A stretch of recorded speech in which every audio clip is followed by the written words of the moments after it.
지금 현 시점에서 어떤 투자 전략을 세우는 게 좋을지 드림스탁나우에서 함께 알아보도록 하겠습니다. 오늘은 하이투자증권 스마트 PB센터 이화진 과장 나오셨습니다. 어서 오세요. 안녕하세요. 자, 오늘 기분 어떠신가요? 굉장히 좋습니다. 굉장히 좋은데 네. 굉장히 안 좋아 보이시네요. 표정이. 아닙니다. 좋게 한번 스마일하면서 시작을 해보도록 네. 하겠습니다. 지난주 제가 왜 기분을 여쭤봤냐면 사실 기분이 좋을 수밖에 없을 것 같으셨거든요. 네. 지난주에 나오셔서 퓨런티어랑 신테카 바이오를 말씀을 해주셨는데 오늘 퓨런티어는 상한가 같고요. 신테카 바이오는 말씀해 주시고 다음날 거의 10% 급등하더니 쭉 좋은 추세를 유지했고 오늘 조금 하락하긴 했습니다. 네. 자, 하나하나씩 알아보도록 할게요. 일단 신테카 바이오 저희가 탐방을 같이 다녀왔던 기업이기도 한데 오늘 주가가 좀 빠졌습니다. 그럼 이거를 매수의 기회로 봐도 좋을지 아니면은 좀 지켜봐야 된다라는 관점이신가요?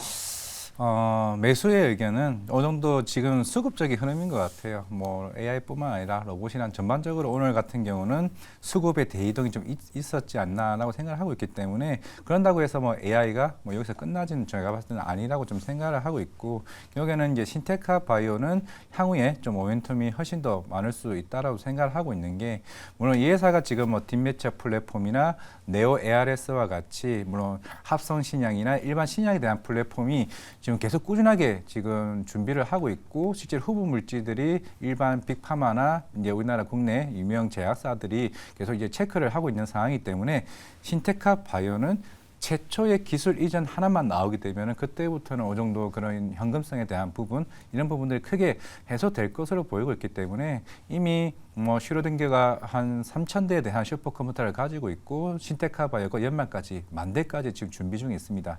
근데 항상 대부분의 이제 시각들이 그 슈퍼컴퓨터가 10,000대가 생기게 되면 전기료가 얼마나 많이 쓰겠냐. 안 그래도 전기세도 많이 비싼데 그러게요. 연간 한 60억 정도에 대한 비용이 나올 수는 있습니다. 하지만은 기술 이전이 되면은 모든 것이 다 해소되는 측면이 있기 때문에 조정이 조금은 나올 수는 있습니다. 한 제가 봤을 때는 13,000원, 15,000원 사이에서는 제가 봤을 때 충분히 매수 전략으로 세워도 향후에 2만 원대 넘는 가격대는 충분히 나올 수 있지 않을까 생각을 하고 있습니다. 신테카 바이오는 아직 갈 길이 멀고 2만 원대는 더 올라갈 수 있으니 매수의 관점에서 봐도 좋겠다라고 정리를 해보도록 하겠습니다. 두 번째 기업 퓨런티어인데 카메라 모듈 관련해서 네. 테슬라가 사실 굉장히 좋았잖아요. 오늘은 살짝 하락하고 있긴 하지만요. 퓨런티어 이제 테슬라 관련주로 볼 때 계속해서 올라갈 거라고 보시는지요? 네, 제가 지난주 방송에서 이런 말을 했던 것 같아요. 퓨런티어 차트가 좀 지저분하긴 하지만은 맞아요. 중장기적으로는 길게 봤을 때는 참 매력적일 수는 있다. 왜냐하면은 생각보다 자율주행에 대한 시행 업체들이 하나둘씩 빠르게 나온다. 물론 어제 나왔던 테슬라 일론 머스크 도조 슈퍼컴퓨터는 이미 2년 전에 테슬라가 실제로 준비하고 있다라고 했는데 생각보다 진짜로 준비하고 있네. 그만큼 엔비디아 대항마로까지 지금 준비하고 있습니다. 결국에는 테슬라빨 이런 향후에 나올 신제품들이 빠르게 자율주행이 2.5단계에서 3단계, 4단계로 어떻게 보면 다른 완성차 업체들보다 훨씬 더 빠르게 나온다. 결국에는 물론 대부분의 이런 칩이나 이런 이슈들은 테슬라가 자체 내재화를 하긴 하겠지만은 카메라 모듈을 만드는 퓨런티어 입장에서는 가장 큰 수혜가 될 수밖에 없다는 측면이다. 지난주에도 말씀드렸지만은 레벨 2에서 카메라 7대가 됐는데 레벨 3부터는 12대가 됩니다. 그러게 되면은 거의 한 2배 이상에 가까운 물량들이 더 나오게 되고 가격도 높아지기 때문에 이제부터 본격적인 우리가 작년에는 뭐 테마주로 좀 나왔지만은 실적과 수주들이 하반기나 내년 초부터는 이제 본격적으로 나오기 때문에 퓨런티어가 주가가 오늘 상한가 가지 않았겠나 좀 생각하고 있습니다. 자, 그렇다면 신테카 바이오 그리고 퓨런티어 모두 공통점을 찾자면 달리는 말은 계속 갈 것이다 라는 관점에서 바라봐 주셨습니다. 본격적으로 증시 흐름 이야기를 한번 해볼게요. 네. 지금 프리마켓 시장 제가 오프닝에서 잠깐 정리를 해드리긴 했는데 3대 지수가 아쉽게도 모두 빨간불을 켜고 있습니다. 그래서 제가 너무 아쉬운 마음에 이렇게 빨간 옷을 입긴 했는데 일단 본격적으로 왜 이렇게 시장을 끌어내리는 걸까요? 그 이유가 뭔가요?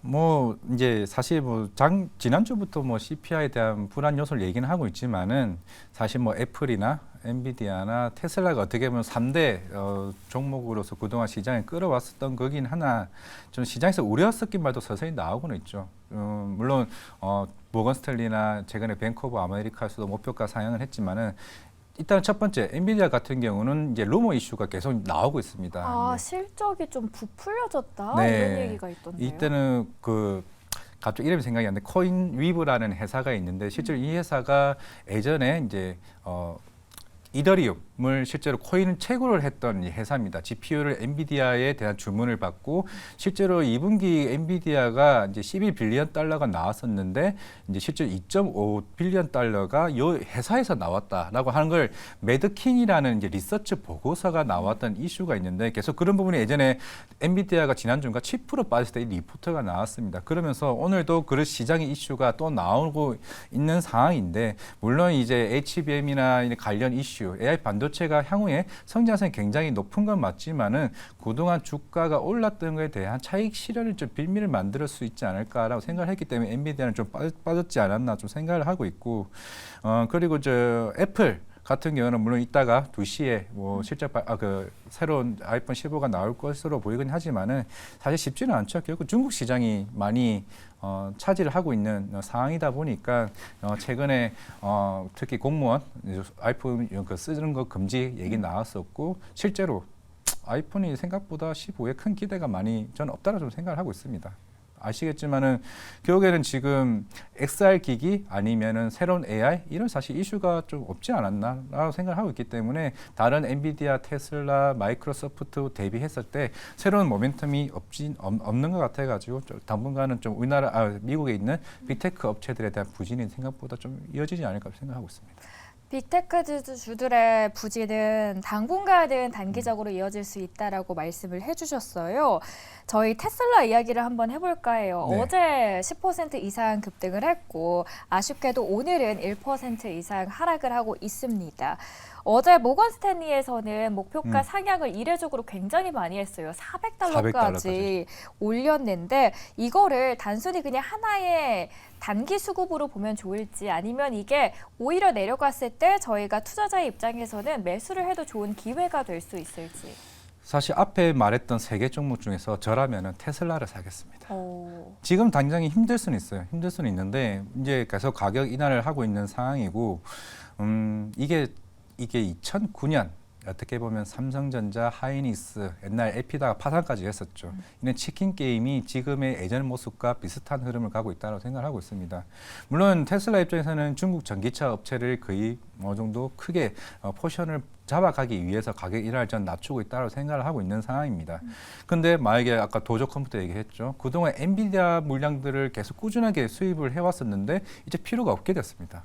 그만큼 이제 자율주행의 빠른 구현을 위해서 이제 도저에 대한 D1이라는 이제 AI 반도체 칩을 개발을 함으로 인해 가지고 결국에는 어떻게 보면 엔비디아의 경쟁자가 된 게 제가 봤을 때는 향후에 테슬라가 모건 스탠리가 리포트를 제시했던 분야를 크게 좀 개선할 수 있지 않을까.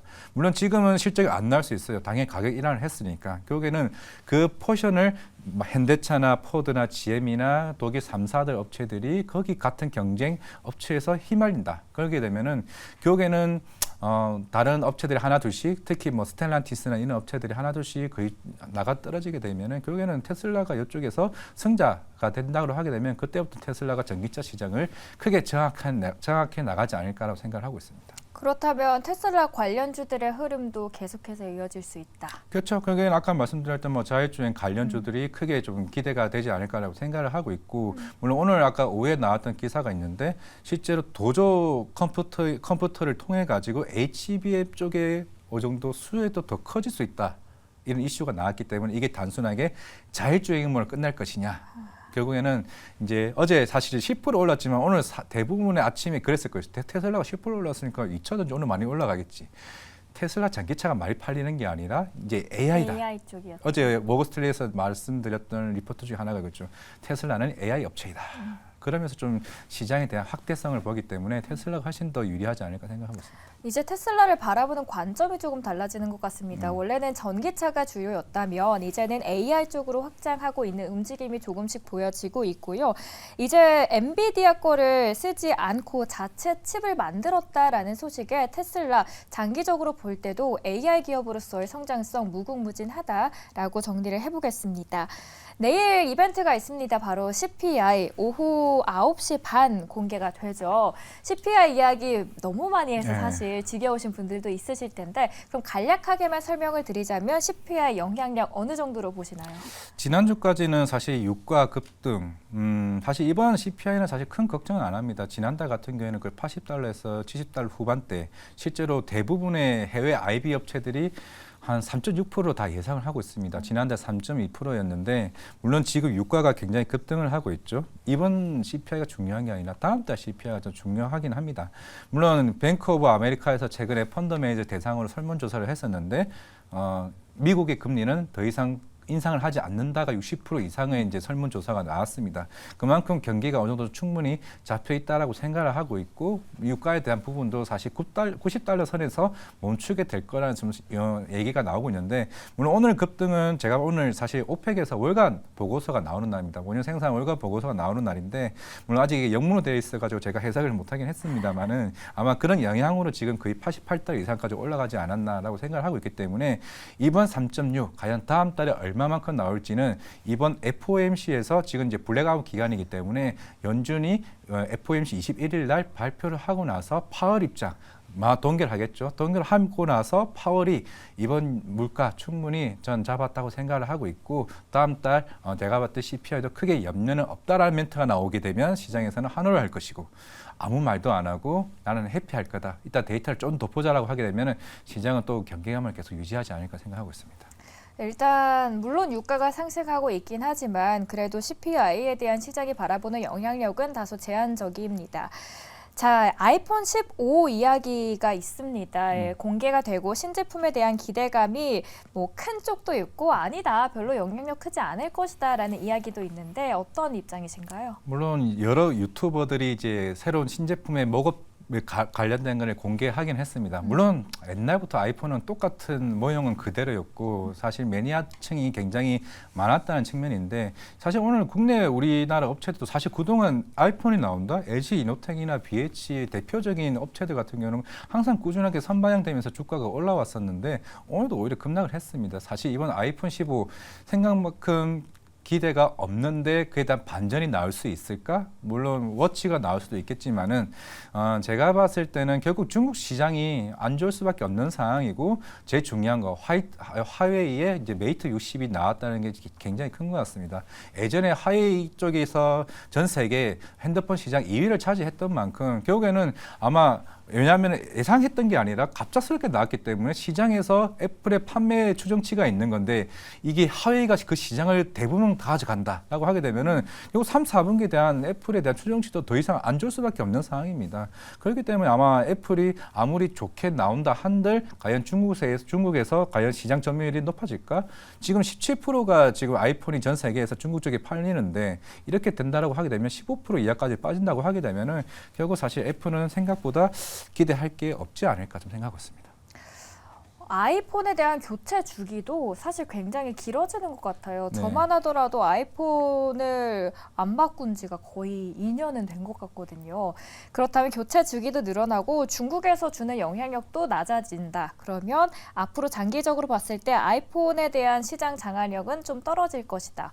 관련주들은 그럼 흐름 어떻게 보시나요? LG 이노텍도 굉장히 지지부진했잖아요. 국내 증시에서는. 네. LG 이노텍이 그 애플 그러니까 작년 아이폰 프로 맥스 그러니까 프리미엄 버전이 대부분 60% 매출입니다. 그러니까 너무 사실 애플이 잘 되면 사실 LG 이노텍이 엄청나게 좋죠. 그렇기 때문에 사실 당분간은 쉽지 않을 거다. 왜냐하면 아까 말씀드렸죠. 화웨이가 갑자기 튀어나와 버렸고 그러면은 당연히 3분기, 4분기 실적도 당연히 하향할 수밖에 없는 상황에서 물론 시장에서는 얘기는 하고 있습니다. 그 LG 이노텍이 향후에 전장 사업 쪽에 늘려갈 수 있지 않겠느냐. 20%밖에 매출 비중이 안 됩니다. 그만큼 애플 비중이 크기 때문에 우리나라 이제 업체들 같은 경우는 결국에는 고객사 다변화를 할 수 있는 게 숙제가 될 수밖에 없는 상황이기 때문에 이제 너무 우리가 애플이 대박이다라고 너무 그렇게 비중을 좀 크게 갈 필요는 없지 않을까. 결국에는 애플도 새로운 신사업이 필요하다 말씀드리겠습니다. 미국 증시 영향력 애플 신제품은 제한적일 수 있다라고 말씀을 해주셨습니다. 저희 이제 국내 증시로 한번 넘어가 보도록 할게요. 오늘 바이오가 굉장히 뜨거웠습니다. 어떻게 보셨을까요? 그동안 시장을 이끌었던 로봇, AI, 뭐 비만 당뇨 치료도 있긴 하지만은 뭐 당뇨도 바이오긴 하지만은 오늘의 그 제약바이오의 쏠림이 단순하게 단기적으로 갈까? 제가 봤을 때는 10월까지 충분히 계속 이어질 것으로 보이고 있습니다. 지금 세계 폐암학회가 지금 진행되고 있는 상황에서 물론 이제 아스트라제네카 이제 타그리소가 사실 우리가 올해 초에까지는 하더라도 알츠하이머, 당뇨, 비만 지금 이제 결국에는 저는 하반기를 폐암 쪽으로 보고 있습니다. 그만큼 비슷세포 폐암 쪽 시장이 훨씬 더 이제 큰 시장이다 보니까 유황여행이나 어스코텍에 대한 요즘에 그좀 급등이 나왔었고 사실 어제 타그리소 인상 결과가 사실 엄청 좋게 나올 줄 알았습니다. 왜냐하면은 지난달에도 발표할 수가 있었는데 엠바고로 공개를 하지 않았고 이번에 초를 공개를 했는데 사실 이게 사망 생존 확률을 더 늘려야 되는 게 결과가 잘 나와야 되는데 그만큼 10%밖에 줄이지 못한 시장에서 예상했던 컨센보다 못 나왔습니다. 그러다 보니까 10월 20일 날 이제 유럽 종양학회가 에스모가 10월 20일쯤 열리게 되는데 그러다 보니까 유황양행과 얀센과의 이런 병력요법이 생각보다 더 잘 나올 수 있다.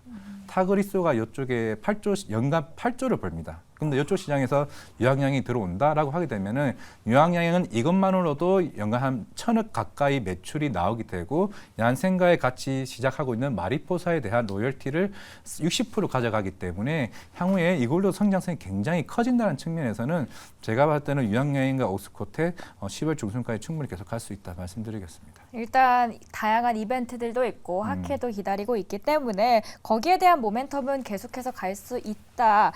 그렇다면 산도즈와의 계약도 있는데 네. 여기에 대한 중요성은 얼마만큼 보실까요? 이제 그거는 이제 알테오제 말씀을 드리는 건데 오늘 이제 상한가 근처까지 갔다가 이제 빠지긴 했습니다. 좀 오늘 오후쯤에 크게 빠졌는데 이제 사실 산도즈 계약이 작년 12월에 한 1,500억 정도 이제 기술 이전을 했었고 사실 오늘 급하게 올라갔던 거는 예전 2019년에는 사노피와의 계약을 했었고 제일 중요한 건 머크사입니다. 머크사가 2020년도에 6조 관련된 기술을 이전을 했었고 사실 여기도 비서세포 폐암으로 지금 인상 3상이 진행 중이고 있는데 원래 경쟁사가 할로자임입니다. 할로자임이랑 이제 알테오젠 두 개 회사밖에 없는 상황이고 올해 2월에 머크사가 임상 3상을 준비하고 있다가 이게 사실 조금 이슈가 있어가지고 알테오젠으로 이제 그거 SC 제형 플랫폼을 바꿨습니다.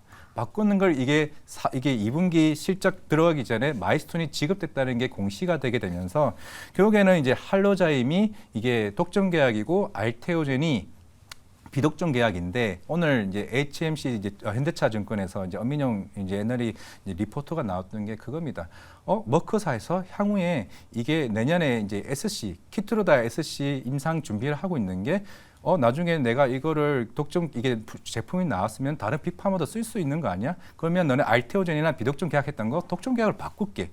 그렇게 되면 알테오젠이 실제로 이 기업 가치가 매출이 1조에 대한 이상의 가치를 가질 수 있다는 리포트가 나오면서 오늘 급하게 올라갔습니다. 아마 이게 결국에는 할로자임이 내년에 이 제형 플랫폼이 그게 특허가 만료가 됩니다. 그렇기 때문에 많은 빅파마들은 그럼 이제 알테오전과의 계약이 더 서두를 수도 있다라는 측면이기 때문에 제가 봤을 때는 알테오전이 시장이 충분히 이끌 수 있는 바이오 플랫폼이 되지 않을까 생각하고 있습니다. 네, 바이오 긍정적인 흐름이다. 저희가 바이오 너무 좋다 이야기를 했는데 한편으로 좀 걸리는 섹터들이 있어요. 오늘 로봇, AI 그리고 비만 치료제가 너무 많이 빠졌거든요. 네. 뭐 하나하나 얘기하자면은 네. 사실 로봇은 사실 두산 로보틱스 IPO가 물론 지금 IPO가 굉장히 흥행이긴 하지만은 기간 수요 예측에 따라서 공모가가 정해질 거고 물론 이제 개인 수요는 아마 20일, 21일쯤으로 좀 알고 있습니다. 사실 모멘텀이 당분간 좀 사라진 거죠. 그렇기 때문에 그동안 올라왔던 부분이 좀 차익 실현 빌미가 좀 나오지 않았나 생각을 하고 있고, 물론 추후에 로봇 관련 정책 관련 이슈가 나오게 되면 추가적인 상승이 저는 이어간다고 생각을 하고 있고, 그게 AI도 마찬가지였던 것 같습니다. 아무래도 제가 봤을 때는 이런 기관이나 외국인 쪽에 대해 바스켓 ETF에 대한 차익 실현 매매가 좀 많이 나왔다고 생각을 하고 있기 때문에 그런 수급적인 흐름이 요 최근에 빠르게 움직이고 있다. 또 내일 모레가 옵션 만기이기도 하기 때문에 그런 수급적인 흐름이 오늘 좀 많이 빠지지 않았나 생각하고 있습니다. 기관의 수급적인 움직임이 작용이 됐다라고 이야기를 해주셨고, 로봇주 두산 로보틱스 이야기를 해주셨는데 IPO에 대한 기대감으로 굉장히 크게 상승을 했지만 다시 뭔가 선반영이 돼서 주가가 쭉 빠지는 모습인데, 이 꿈을 먹고 사는 주식들, 로봇주들 어떻게 보실까요? 사실 로봇은 경기 민감 업종이라 좀 봐도 됩니다. 왜냐하면 중국 시장이 가장 큰 생산 캐파를 지금 가지고 있고, 이번 기 때도 환하게 실적이 안 좋았던 이유는 중국에서 주문을 안 합니다. 경기가 침체가 되기 때문에. 물론 지금 시장에서는 두산 로보틱스와 그리고 뉴로메카, 레인보우 로보틱스, 어떻게 보면 협동로봇의 3대장입니다. 세 개 다 지금 적자 회사이고요. 예, 전 세계에서 한 50%가 덴마크의 유니버셜 로봇이 가지고 있고, 환학이랑 야스카와 일본 회사가 25%를 가지고 있습니다. 두산 로보틱스는 해봐야 한 3%, 4%밖에 이쪽 시장을 가지고 있지 않기 때문에 지금 여기서 경기가 안 좋은 상황에서 이게 막상 IPO 된다고 해서 물론 꿈을 살고는 있지만은 결국에는 이게 빌미가 돼서 주가가 떨어질 수도 있습니다. 결국에는 지금 당장은 정책 모멘텀, 대기업에 대한 투자, 뭐 이 이슈가 아니면은 주가가 오르기 쉽지 않은 상황이기 때문에 그런 모멘텀이 이제 어느 정도 다 끝나가고 있다라는 측면에 조금은 당분간 쉬어갈 수도 있다 말씀드리겠습니다. 그럼 오히려 로봇주보다는 앞으로 성장하고 또 모멘텀도 기다리고 있는 하크 바이오 쪽을 보는 게 좋겠다라고 네. 말씀을 해주셨고, 혹시 눈여겨보시는 기업 있으신가요? 지금은 유황양이 아마 우리나라 좀 대장주로서 갈 수 있지 않을까 생각을 하고 있습니다. 물론 오늘 세틀리온도 좀 빠지긴 했습니다만 사실 북미 쪽 시장에서 바이오 CB를 진출하는 건 생각보다 쉽지 않습니다. 결국에는 유황양이 얼마만큼 왜냐하면 최근에 1차 치료제로 지정이 됐습니다. 그만큼 보험이 등재가 되고 이게 폐암 걸리는 이 렉나자가 한 달에 600만 원이 비용이 듭니다. 그러면 1년에 치면 7,200만이 그 폐암 걸리신 분 환자들에게 돈이 들어가는데 이게 보험이 등재가 됐기 때문에 결국 임상 3상에서 내년에 정말 잘 나온다라고 하게 되면은 향후에 이런 이쪽 시장에서 크게 부각될 수 있다라고 생각을 하고 있기 때문에 향후에 미래 먹거리가 보인다라고 하게 되면 유황양과 오스코텍이 좀 탑픽으로 좀 봐야 되지 않나 생각하고 있습니다. 보험이 적용된다라는 면에선 굉장히 매력적으로 들리네요. 오늘도 두 기업 말씀을 해주셨고요. 시청자분께서 이화진 과장님 나오실 때 너무 좋다, 가즈아라고 말씀을 해주셨는데 오늘 미국장도 가즈아 한번 했으면 좋겠어요. 자, 오늘도 좋은 말씀 해주신 과장님 보내드리도록 하겠습니다. 늦은 시간까지 감사합니다. 네, 감사합니다.